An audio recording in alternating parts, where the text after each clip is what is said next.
தொகுதி மறுவரை மசோதா குறித்து இன்று முதலமைச்சர் விஜய் தலைமையில் தமிழ்நாடு எம்பிக்கள் ஆலோசனைக் கூட்டம். திமுக, அதிமுக எம்பிக்கள் அனைவரும் கலந்து கொள்வார்களா என பெரும் எதிர்பார்ப்பு.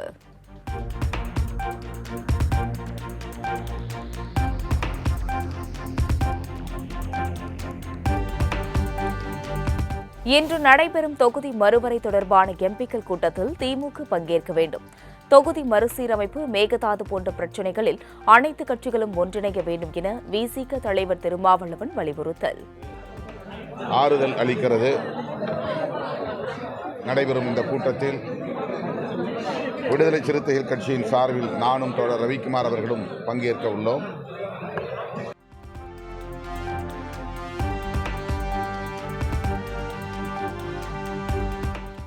தொகுதி மறுவரை மசோதாவை மத்திய அரசு மீண்டும் கொண்டுவராத நிலையில் முதலமைச்சர் தலைமையில் எம்பிக்கள் கூட்டம் எதற்கு? மறுசீரமைப்பு விவகாரத்தில் திமுகவின் நிலைப்பாட்டை அறிய காங்கிரசின் தூண்டுதலில் கூட்டம் நடைபெறுகிறதா என்றும் அன்புமணி கேள்வி. அனைத்து மக்களவை, மாநிலங்களவை அனைத்து எம்பிஸ் கூட்டத்தை கூட்டுவதற்கு என்ன தேவை? இதனால் என்ன நடக்கும்? நீங்கள் அனைத்து கட்சிகளை அழைத்து இது சம்பந்தமான விவாதம் செய்யுங்கள். எங்களுடைய கருத்து என்னன்னா, இது காங்கிரஸ் தமிழக அரசுக்கு அழுத்தம் கொடுத்து இதனால் திமுகவின் நிலைப்பாட்டை தெரிந்து கொள்ளத்தான் கூட்டம் முதலமைச்சர் தலைமையிலே நடைபெறுகிறது. இந்த டீலிமிட்டேஷனில் திமுகவுடைய ஸ்டாண்ட் என்ன, அதை தெரிந்து கொள்ளத்தான் கூட்டம் நடைபெறுகிறது. இது எங்களுடைய கருத்து.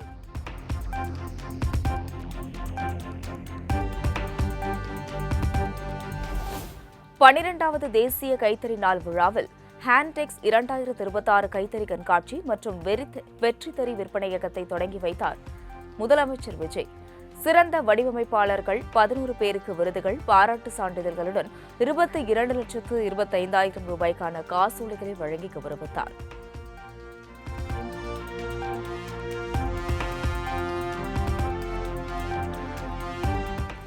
கால்நடை மருத்துவ அறிவியல், கால்நடை பராமரிப்பு பட்டப்படிப்பிற்கான மாணவர் சேர்க்கை தொடர்பாக பிரதமர் மோடிக்கு முதல்வர் விஜய் கடிதம்.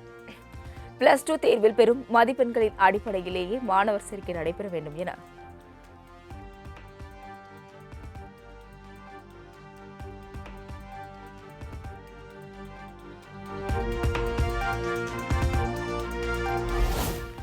காவிரி நமது உயிர் மற்றும் உணர்வின் ஆதாரம். இதை வைத்து அரசியல் செய்ய வேண்டிய அவசியம் இல்லை என முதலமைச்சர் விஜய் விளக்கம். மேகதாது காவிரியில் எந்த உரிமையையும் தாவேக அரசு விட்டுக் கொடுக்காது எனவும் முதலமைச்சர் விஜய் உறுதி. விவரங்களை கேட்டிருக்கிறாங்க. காவிரி நமக்கு உயிர் ஆதாரம், நம்மளோட உணர்வு ரீதியான ஒன்று. அதனால் அதை வச்சு அரசியல் பண்ணுற எண்ணம் துளி கூட நம்ம அரசுக்கு இல்லை. காவிரி நதிநீர் பங்கீட்லேயும் சரி, மேகதாது அணை கட்டுற முயற்சிகளை தடுக்கிறதுலையும் சரி, தமிழ்நாட்டோட உரிமையை நம்ம அரசு கொஞ்சம் கூட விட்டு தரவே தராது.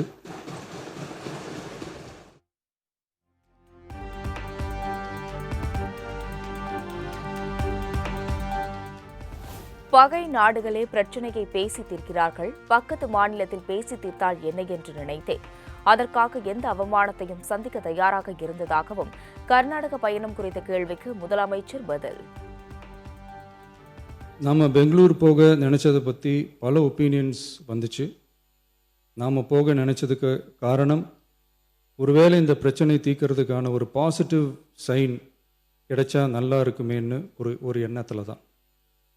இன்றைய காலத்தில் பகை நாடுகளை பேசி தீர்க்க பார்க்குறாங்க, பக்கத்து மாநிலத்தோட பேசி பார்த்தா என்னன்னு நினச்சேன்.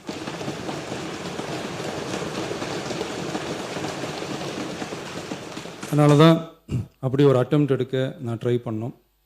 ஒருவேளை அந்த அட்டெம்ப்டில் ஒரு அவமானம் நேர்ந்தால் என்ன செய்யன்னு சில பேர் கேட்டாங்க. அப்படி நடந்தால் தமிழ்நாட்டு மக்களுக்காக அதையும் தாங்க தயாராக தான் இருக்கேன்.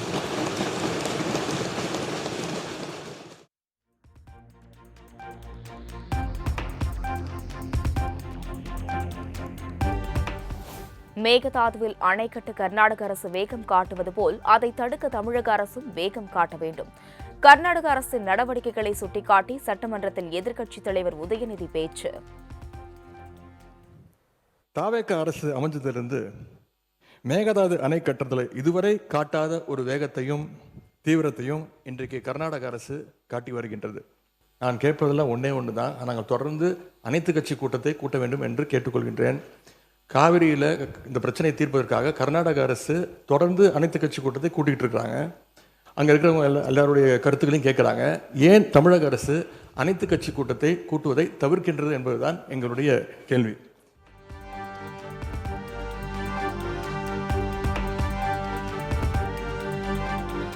முதலமைச்சர் விஜய் கர்நாடகாவிற்கு சென்று ஒருவேளை அங்கு அவருக்கு அவமானம் நேர்ந்தால் நாங்கள் என்ன சும்மாவா இருப்போம் என பேரவையில் பிரேமலதா விஜயகாந்த் ஆதங்கம். காவிரி விவகாரத்தில் முதல்வர் தீர்க்கமான முடிவை எடுக்கப்பட்டும் அவருக்கு பின்னால் நாங்கள் அனைவரும் நிற்போம் என்றும் பேச்சு. முதல்வர் அவர்கள் செல்ல வேண்டும் என்று அவர் எடுத்த டிசிஷனுக்கு தேமுதிக நாங்கள் துணை நிற்கிறோம். உங்களுக்கு ஒரு தமிழ்நாட்டின் சிஎம் வேற ஸ்டேட்டுக்கு அனுப்பிட்டு உங்களுக்கு ஒரு தலைகுனிவு வரை இந்த தமிழ்நாடு பொறுத்துக்குமா? நாங்க எல்லாரும் சும்மா இருப்போமா? உங்களுக்கு அப்படி ஒரு தலைகுனிவு வந்தால் ஒட்டுமொத்த தமிழ்நாடும் வெகுண்டெழும். எங்கள் முதல்வரை அவமதிப்பதற்கு எந்த அதிகாரமும் கர்நாடகாவுக்கு இல்லை என்று.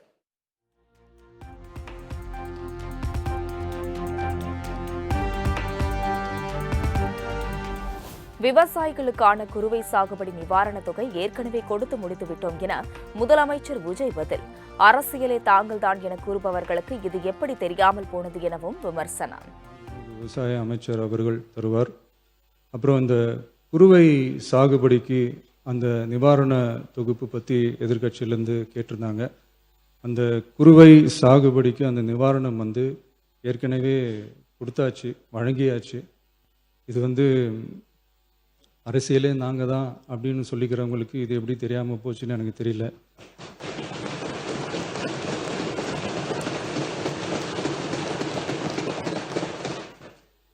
முன்ன பின்ன பேப்பர் படிச்சிருந்தா நாட்டில் என்ன நடக்குதுன்னு தெரிஞ்சிருக்கும்.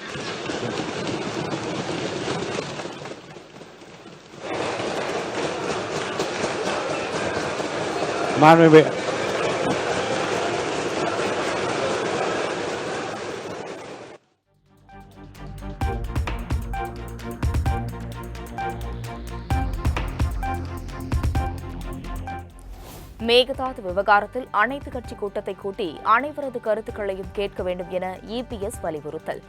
கர்நாடக அரசின் அனைத்து கட்சி கூட்டத்தை போல தமிழ்நாட்டிலும் அனைத்து கட்சி கூட்டம் கூட்ட வேண்டும் என கோரிக்கை. குறிப்பா தமிழக வெற்றி கழக ஆட்சி இடம்பெற்றிருக்கின்ற அந்த கட்சியினுடைய தலைவர்கள் கூட குறிப்பிட்டிருக்கின்றார்கள். இன்றைக்கு கர்நாடகத்தில் எப்படி முதலமைச்சர் தலைமையில் அனைத்து கட்சி தலைவர் கூட்டம் கூட்டப்பட்டதோ அதே போல தமிழகத்திலும் அனைத்து கட்சி தலைவர் கூட்டத்தை கூட்டி அவருடைய கருத்துக்களை கேட்க வேண்டும்.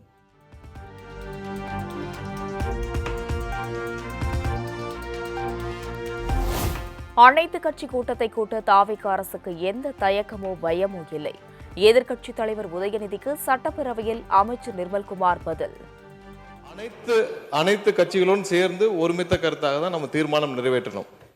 அதை தாண்டியும் இப்பொழுது எதிர்க்கட்சி தலைவர் அவர்களும் மற்றவர்களும், முக்கியமாக எதிர்க்கட்சி தலைவர், அதாவது அனைத்து கட்சி கூட்டத்தை கூட்ட என்ன பயம்னு கேட்கிறார்.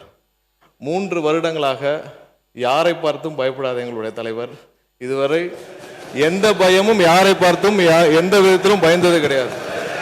3 வருடமா நீங்களும் அதான் பார்த்துட்டு இருக்கீங்க. யாரை பார்த்தும் பயம் இல்லை.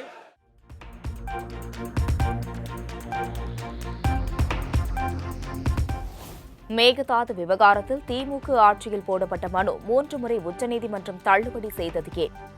எதிர்க்கட்சித் தலைவர் உதயநிதிக்கு பொதுப்பணித்துறை அமைச்சர் ஆதவர்ஜுனா கேள்வி. தள்ளுபடி ஏன் செஞ்சுச்சுன்னு அவங்களுடைய திமுக ஆட்சியில தான் இந்த மேகதாது விஷயமா உச்சநீதிமன்றத்துல 3 முறையும் தள்ளுபடி செஞ்சாங்க. அது எதனால தள்ளுபடி செஞ்சு எதிர்க்கட்சி தலைவர்கள் சொல்லட்டும். நாங்கள் புதிய அரசை எங்களுடைய மாண்புமிகு முதலமைச்சர் வந்திருக்கோம். 3 முறை உச்ச நீதிமன்றத்தில் திமுக தலைமை அரசு மேகதாது அப்பீல்ல ஏன் தோத்தாங்கிறத எதிர்க்கட்சி தலைவர் சொல்லட்டும்.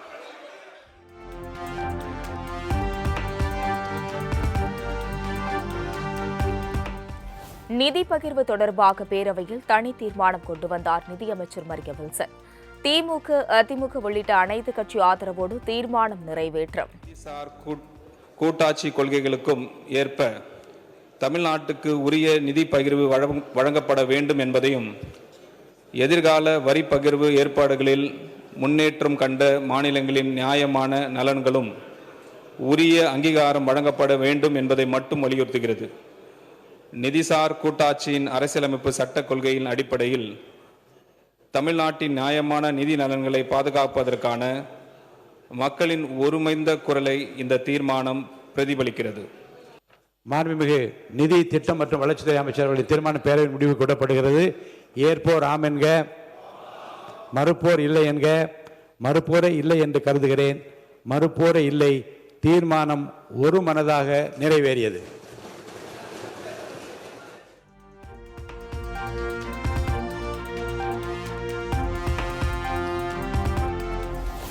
தமிழ்நாடு அளிக்கும் அளப்பரிய பங்கிற்கு உரிய முக்கியத்துவம் தராமல் நிதி பகிர்வில் தொடர்ந்து தமிழகம் புறக்கணிக்கப்படுகிறது. ₹1 29 பைசா தான் மத்திய அரசு தருகிறது என்று முன்னாள் அமைச்சர் தங்கம் தென்னரசு பேரவையில் குற்றச்சாட்டு. ஆனால் நம்முடைய மாநிலத்திலே இன்றைக்கு தொடர்ச்சியாக நாம் கடைபிடித்து வரக்கூடிய நல்ல நிதி நிர்வாகங்களை கணக்கிலே எடுத்துக்கொள்ளாமல், நம்மளுடைய நிதி ஒழுங்கிற்கு, பிஸ்கல் டிசிப்ளினுக்கு உரிய முக்கியத்துவம் தராமல் இன்றைக்கு நிதி பகிர்வே நம்முடைய மாநிலம் தொடர்ந்து இன்றைக்கு புறக்கணிக்கப்பட்டு கொண்டு வந்திருக்கிறது. ஒன்றிய அரசு இன்றைக்கு நாம் கொடுக்கக்கூடிய ஒவ்வொரு ரூபாய்க்கும் 29 பைசா நமக்கு வருகிறது. இதே உத்தரப்பிரதேசத்தை நீங்கள் எடுத்துக்கொண்டால் ₹2.73. பீகாருக்கு ₹7.06. நான் மற்ற மாநிலங்கள் குறை சொல்லவில்லை, நீங்கள் கொடுங்கள், எல்லா மாநிலங்களுக்கும் கொடுக்கிறது நீங்கள் கடமைப்பட்டிருக்கிறீர்கள். ஆனால் தமிழ்நாட்டிற்கு இந்த புறக்கணிப்பு ஏன் என்பதுதான் தொடர்ச்சியாக என்னுடைய கேள்வியாக இருக்கிறது.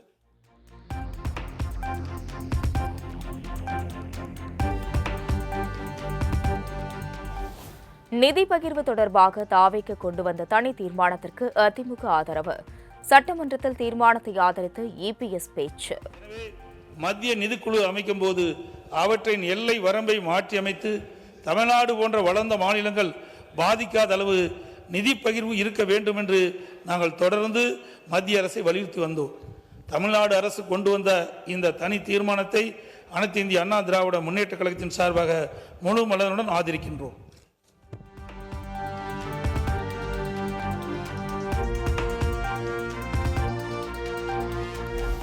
திமுக கொண்டு வந்த திட்டங்களில் மட்டுமா தமிழ்நாட்டில் ஒவ்வொருவர் தலையிலும் ₹1,28,000 கடனை ஏற்றி வைத்ததன் மூலம் மு.க.ஸ்டாலின் வாழ்ந்து கொண்டுதான் இருக்கிறார்.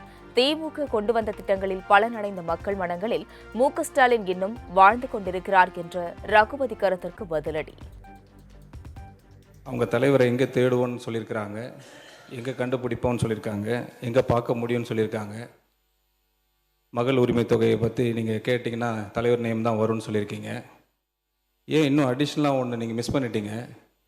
தமிழ்நாட்டில் இருக்கிற ஒவ்வொரு தலைமையிலையும் 1,28,000 கடன் விட்டது போனது நீங்கள் தான். அங்கே தான் அவர் தேடணும்னு நினைக்கிறேன். நான் ஒரு ஹெட் கவுண்ட் மேலேயும் 1,28,000 கடன் இருக்கு சார்.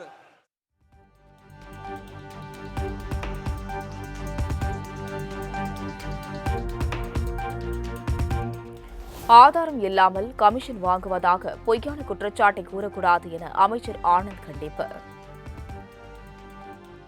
மாண்பு பேரத்தலைவர் அவர்களே, அவர் ஆதாரத்துடன் சொல்லணும்.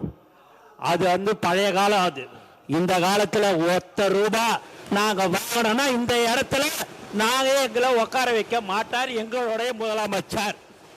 அதனால ஆதாரத்துடன் அவர் சொல்லணும்ன்றதை நான் கேட்டுக்கொள்கிறேன். நீங்க வாயால பேசுறதெல்லாம் கரெக்ட். அதெல்லாம் நீங்க உங்களுடைய காலத்துல நாங்க தான் சொல்றோம்ல, நீங்க நிரூபிங்கன்னு சொல்றோம். நீங்க நிரூபிக்க வேண்டியதானே. எதுவுமே இல்லாம நீங்க மட்டும் பேசணும்னா அது எப்படி? நீங்க எதுவுமே நீங்க பில்லுக்குன்னு சொல்றீங்க, அதுக்கு இந்த மாதிரி பில்லுக்கு கொடுத்தாங்கன்னு சொல்லுங்க. அது ஏன்னா பழக தோஷமா இருந்திருக்கலாம்னு நான் நினைக்கிறேன்.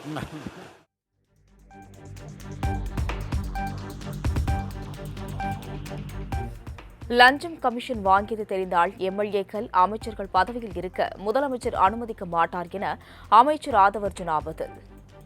இந்த ஆட்சியில் உறுதியாக சொல்கிறோம், எங்களுடைய மாண்புமிகு முதலமைச்சர் ஒரே வார்த்தையை திருப்பி திருப்பி அமைச்சரவை கூட்டத்தில் சொல்லிட்டே இருக்கிறாரு. லஞ்சம் என்பது மிகப்பெரிய குற்றம்னு ஒவ்வொரு அமைச்சர்ட்டையும் சொல்லிட்டு இருக்காரு. அப்படி யாராச்சும் ஈடுபட்டால் இங்க இருக்கக்கூடிய ஒருத்தர் கூட அமைச்சரா இருக்க முடியாதுங்கிறத பதிவு பண்ணிட்டே இருக்கிறார். இதுவரையும் எந்த துறையிலையும் ₹1 கூட அமைச்சர் முதல் கூட சட்டமன்ற உறுப்பினர் முதற்கொண்டு ₹1 கூட லஞ்சம் வாங்கவில்லை.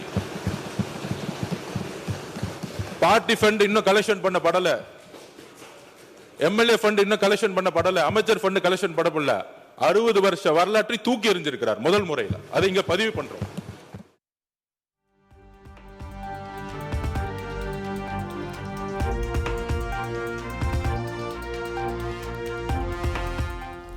திமுக ஆட்சியில் 24,000 கோடி ரூபாய் கடன் தள்ளுபடி செய்யப்பட்டதாக ஜாமீனில் வெளியே வந்த மார்க்கண்டேயன் எம்எல்ஏ சட்டப்பேரவையில் பேச்சு. தாவேக அரசின் பட்ஜெட் என்பது வெறும் காணல் நீராகவே உள்ளது, மாற்றத்திற்கான பட்ஜெட் என கூறிவிட்டு உள்ளே எதுவுமே இல்லை என்று பேச்சு.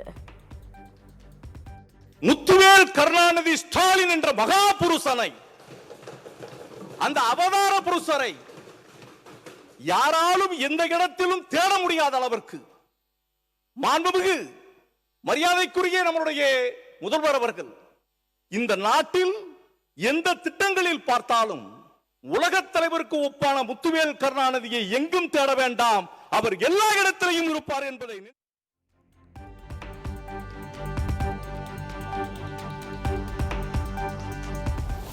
அம்மா உணவகம் தொடர்பாக பேரவையில் காரசார் விவாதம். திட்டங்கள் பெயர் மாற்றம் குறித்து திமுக, அதிமுக மற்றும் அமைச்சர்கள் இடையே கருத்து மோதல். அம்மா உணவகம் அம்மா உணவகம் எங்கேயும் சரியா செயல்படல. அதற்கான எந்த விதமான பெயரையும் மாற்றாமல் புரட்சி தலைவி அம்மா அவர்களுடைய பெயரிலேயே அந்த திட்டத்தை நிதியை ஒதுக்கி இன்றைக்கு எந்த இடத்திலையும் ஆதாரம் இருக்கா இல்லையான்னு அதிமுக உறுப்பினர்கிட்டே கேட்டு பாருங்க. அம்மா உணவகம் சிறந்த செயல்படல 5 வருஷம். இது அதிமுக உறுப்பினர்களுக்கே தெரியும். அம்மா உணவகம் என்பது அவங்களுடைய ஆட்சியிலே, அதிமுக ஆட்சியிலே அவர்கள் கொண்டு வந்தது. திமுக ஆட்சி வந்த பிறகு நம்முடைய அன்றைக்கு இருந்த முன்னாள் முதலமைச்சர் அவர்கள் அதை தொடர்ந்து நடத்த வேண்டும் என்று தான் உத்தரவிட்டு தொடர்ந்து நடைபெற்றது. ஒவ்வொரு நகராட்சியிலும் அந்த நிதியை பயன்படுத்திக் கொள்ள வேண்டும் என்று அப்படித்தான் பயன்பட்டு கொண்டு வருகிறது. நீங்கள் சொல்வது போல அதெல்லாம் எல்லா இடத்திலும் அவர்கள் ஆரம்பித்தது முழுமையாக அம்மா உணவகத்தை அன்றைக்கு நம்முடைய முன்னாள் முதலமைச்சர் அவர்கள் நடத்த சொல்லிதான் உத்தரவு இருந்தார். இது ஏன் இந்த விளக்கத்தை சொல்கிறேன் என்றால் துறையினுடைய அமைச்சர் என்ற காரணத்தால் இந்த விளக்கத்தை சொல்கிறேன். ரெக்கார்டு பண்ணியிருக்கிறேன். அது மட்டும் இல்லை, நிதி ஒதுக்கலைன்னு சொல்லி போட்டு முன்னாள் அமைச்சர் அண்ணன் சொன்னாங்க. நிதி யாருமே ஒதுக்கன்ட்டு அதிமுக ஆட்சியில் 2018 எங்களுடைய முதலமைச்சர் அவர் அண்ணன் இருக்கும்போது 100 கோடி ரூபாய் தனியாக நிதி ஒதுக்கி இருக்கிறதுக்கு நிதி ஒதுக்கி இருக்குது. அரசு அந்த நிதியை மாநகராட்சி கொடுத்திருக்காங்க. ஆகவே இன்னைக்கு இல்ல இதய தெய்வம் புரட்சி தலைவி அம்மா அவர்களால் தொடங்கப்பட்ட திட்டங்களும் புரட்சி தலைவி அம்மா அவர்களின் பெயர்களிலே செயல்படுத்தப்படுகின்ற திட்டங்களும் யார் ஆட்சி அதிகாரத்திற்கு வந்தாலும் மக்கள் உள்ளங்களிலே இருந்து அகற்ற முடியாது என்பதை இந்த மாமன்றத்திலே நான் பதிவு செய்கிறேன்.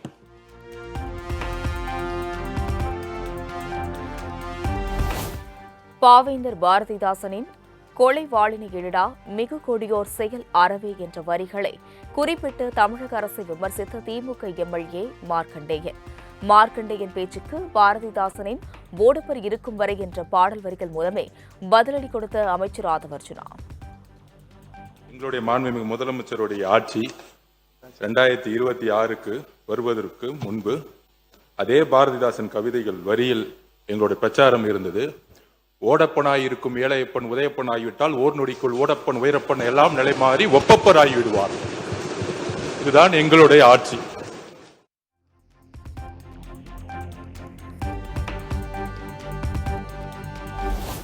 பிற அரசியல் கட்சி தலைவர்கள் பற்றி மேடையில் பேசுவதற்கு முன்பு தங்கள் மனைவி பிள்ளைகளிடம் ஒருமுறை பேசிவிட்டு பேசுங்கள். திமுக எம்எல்ஏ மார்க்கண்டேயன் அவதூறு கருத்து குறித்து பேசி கைதானது குறித்து அவையில் சபாநாயகர் ஜேசிடி பிரபாகர் அறிவுரை.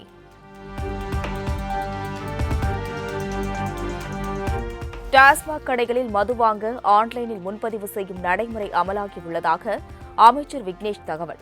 பண பரிவர்த்தனையில் கூடுதல் விலை பிரச்சினை இருக்கக்கூடாது என்பதற்காக ஆன்லைன் முன்பதிவு நடைமுறை கொண்டு வந்துள்ளதாகவும் பேட்டி.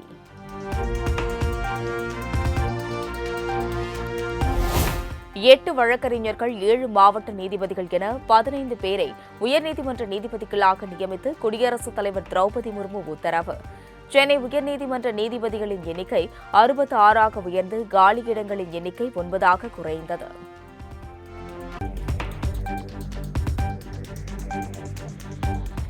காவிரி பிரச்சினையை சட்ட ரீதியாக அணுகுவதுதான் தமிழ்நாட்டிற்கு நல்லது என அமைச்சர்களை சந்தித்த பின்பு விவசாய சங்க நிர்வாகிகள் பேச்சு. தமிழகத்திற்கு முறைப்படி தண்ணீர் தராததற்கு கர்நாடக அரசு மீது 1 லட்சம் கோடி ரூபாய் இழப்பீடு கோரி வழக்கு தொடரலாம் என்றும் ஆலோசனை அளித்ததாக பேச்சு.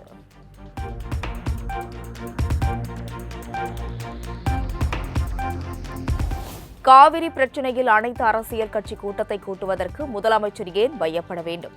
மேகதாது அணை கட்ட முயற்சித்தால் எங்களுடைய படை தமிழ்நாடு எல்லையை தாண்டும் என புதிய தமிழகம் கட்சி தலைவர் கிருஷ்ணசுவாமி பேச்சு. காவிரி நதிநீர் இணைப்பு திட்டம் எந்த நிமிடம் எந்த வேளையில் நடக்கிறதோ அப்போது ரஜினிகாந்த் தான் சொன்னபடி 1 கோடி நிதி கண்டிப்பாக கொடுப்பார். மக்கள் மேடை மூலம் மக்கள் பிரச்சினைகளை அரசாங்கத்திடம் கொண்டு சேர்க்க வேண்டிய நிலைமை வந்தால் கண்டிப்பாக கவனத்திற்கு கொண்டு செல்வோம் என லதா ரஜினிகாந்த் பேச்சு.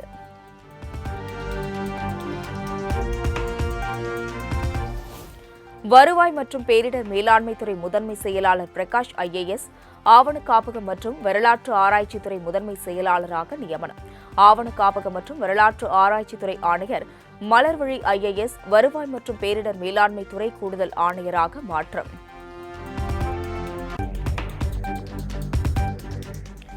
பழனி நில மோசடி தொடர்பாக தேடப்பட்டு வந்த ஒட்டன்சத்திரத்தை சேர்ந்த இடைத்தரகர் ஜெயபிரகாஷ் திண்டுக்கல் CBCID அலுவலகத்தில் சரண்டர். நீதிமன்றத்தில் ஆஜர்படுத்தி துறை ரீதியான நடவடிக்கைகளை மேற்கொள்ள CBCID அதிகாரிகள் தீவிரம். தேனி, வருஷநாடு, மேகமலை உள்ளிட்ட 30க்கும் மேற்பட்ட மலைவாழ் கிராம மக்கள் மாவட்ட ஆட்சியர் அலுவலகத்தை முற்றுகையிட்டு போராட்டம்.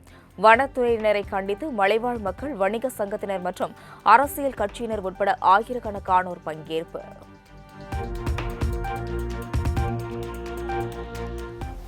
நீலகிரி மாவட்டம் குன்னூர் அருகே குடியிருப்பு பகுதிக்குள் காட்டு யானைகள் புகுந்ததால் பொதுமக்கள் அச்சம். யானையை விரட்டும் முயற்சியில் யாரும் பட்டாசுகளை வெடிக்க வேண்டாம் என பொதுமக்களுக்கு வனத்துறையினர் எச்சரிக்கை.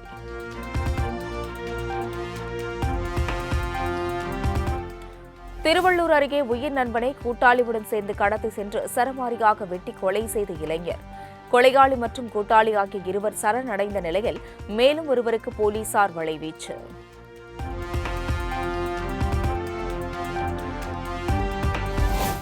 சேலம் மாவட்டம் சங்ககிரி அருகே ஓட்டல் நடத்தி வந்த பெண்ணிடம் பாலியல் அத்துமீறல்.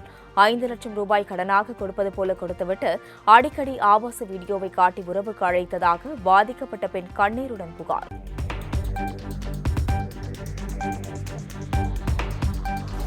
செங்கல்பட்டு மாவட்டம் சிங்கப்பெருமாள் கோவில் அருகே வீட்டில் தனியாக இருந்த பெண்ணிடம் பாலியல் அத்துமீறலில் ஈடுபட்ட ஆசாமி. தண்ணீர் கேட்பது போல நாடகமாடி தவறாக நடந்து கொண்டவரை தர்மடி கொடுத்து போலீசில் ஒப்படைத்த பொதுமக்கள்.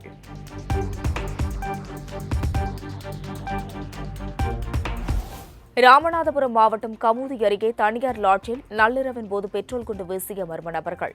CCTV காட்சிகளின் அடிப்படையில் குண்டு வீசிய ஆசாமிகளுக்கு போலீசார் வலைவீச்சு.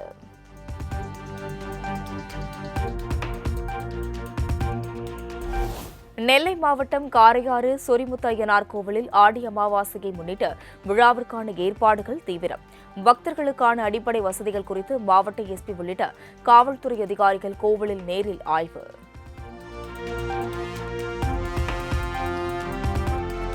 திருப்பத்தூர் மாவட்டம் வாணியம்பாடி அருகே வீட்டில் AC வெடித்து பயங்கர தீ விபத்து. வீட்டிலிருந்து தீஜுவாலை வெளியேறிய நிலையில் உள்ளே தங்கியிருந்த 5 பேர் முன்கூட்டியே வெளியேறியதால் உயிர் சேதம் தவிர்ப்பு.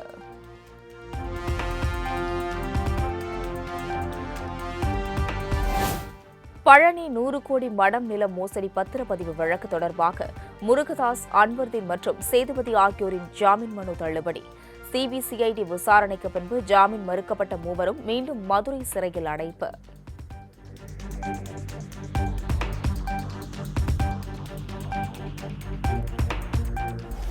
இன்று மாலை திருவண்ணாமலை அண்ணாமலையார் கோவிலில் சுவாமி தரிசனம் மேற்கொள்கிறார் மத்திய உள்துறை அமைச்சர் அமித்ஷா. இன்று மற்றும் நாளை ட்ரோன்கள் பறக்க தடை விதித்து மாவட்ட வந்தனா கார்க் உத்தரவு.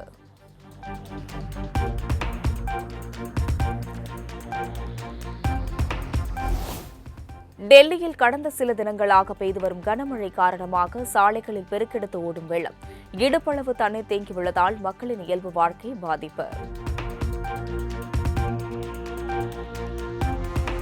திரிணாமுல் காங்கிரஸ் உத்தவ் சிவசேனாவிலிருந்து விலகிய எம்பிக்கள் உட்பட தேசிய ஜனநாயக கூட்டணி எம்பிக்கள் 45 பேருடன் பிரதமர் மோடி கலந்துரையாடல்.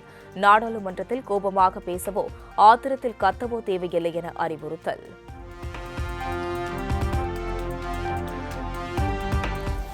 மத்திய அரசின் எத்தனால் கலந்த எரிபொருள் கொள்கை மீது ராகுல் காந்தி கடும் விமர்சனம். E20 திட்டத்தால் நாடு முழுவதும் உள்ள வாகன உரிமையாளர்கள் பாதிக்கப்படுவதாகவும் இந்த விவகாரத்தை காங்கிரஸ் கட்சி தீவிரமாக கையாளப் போவதாகவும் வீடியோ வெளியிட்ட அறிவிப்பு.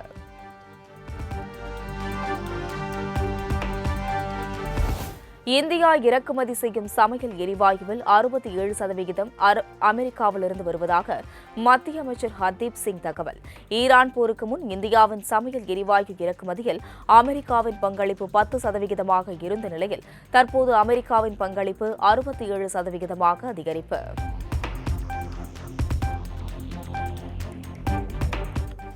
தேமுதிக பொருளாளரும் எம்பியுமான LK சுதீஷ் டெல்லியில் மத்திய விமான போக்குவரத்து துறை அமைச்சர் ராம்மோகன் நாயுடுவுடன் சந்திப்பு.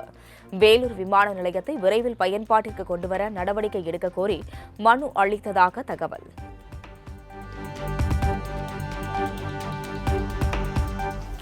கடன் வாங்கியவர்களை அச்சுறுத்தக்கூடாது என்றும் இரவில் அழைக்கக்கூடாது என்றும் வங்கிகளுக்கு ரிசர்வ் வங்கி அறிவுறுத்தல். மருத்துவ அவசர நிலை, திருமணம், துக்க நிகழ்வு உள்ளிட்ட நேரங்களில் கடன் வாங்கியவர்களை தொடர்பு கொள்வதை தவிர்க்கவும் ஆணை.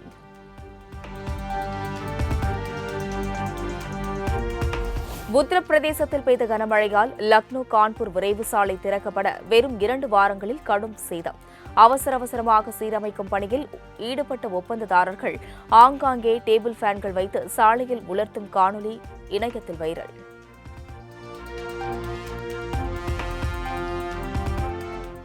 பீகார் மாநிலம் பாட்னாவில் சாலை விபத்திற்கு நடவடிக்கை எடுக்க கோரி உயிரிழந்தவரின் குடும்பத்தினர் சாலை மறியல்.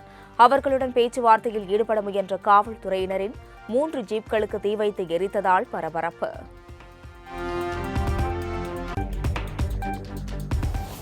அமெரிக்காவின் டெக்சாஸ் மாகாணத்தில் 1,61,000 கோடி ரூபாயில் பிரம்மாண்ட AI ஆலை அமைக்கும் எலான் மஸ்க்.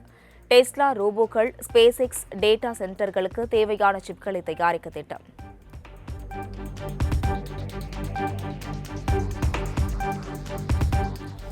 அமெரிக்காவில் பிறப்பால் குடியுரிமை பெற கூடுதல் கட்டுப்பாடுகள் விதிக்கும் 2 முக்கிய நிர்வாக உத்தரவில் கையெழுத்திட்டார் அதிபர் டிரம்ப். பிரசவத்தை மட்டும் நோக்கமாக கொண்டு அமெரிக்கா செல்லும் வெளிநாட்டு பெண்களின் குழந்தைகளுக்கு இனி தானமாக பிறப்புரிமை வழங்கப்படாது என தகவல்.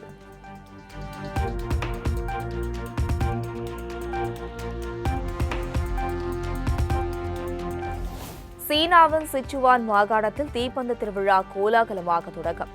பாரம்பரிய உடையில் தீப்பந்தங்களை ஏற்றி நடனமாடிய இன மக்கள்.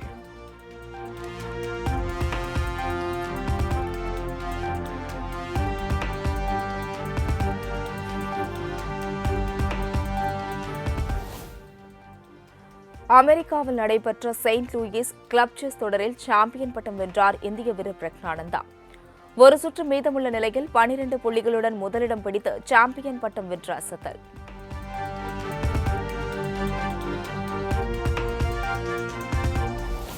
சர்வதேச செஸ் அரங்கில் சிறந்த சாம்பியன் என்பதை மீண்டும் ஒருமுறை நிரூபித்து இந்தியாவிற்கும் தமிழ்நாட்டிற்கும் பெருமை சேர்த்துள்ளார் பிரக்ஞானந்தா.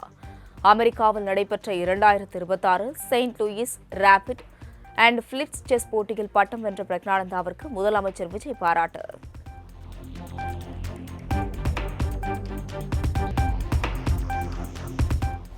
இந்தியாவில் மட்டும் 400 கோடி ரூபாய் வசூல் செய்த ஸ்பைடர்மேன் பிராண்ட் நியூ டே திரைப்படம் முன்னணி ஹீரோக்களின் திரைப்பட வசூலை வெறும் 7 நாட்களில் கடந்து அசத்தல்.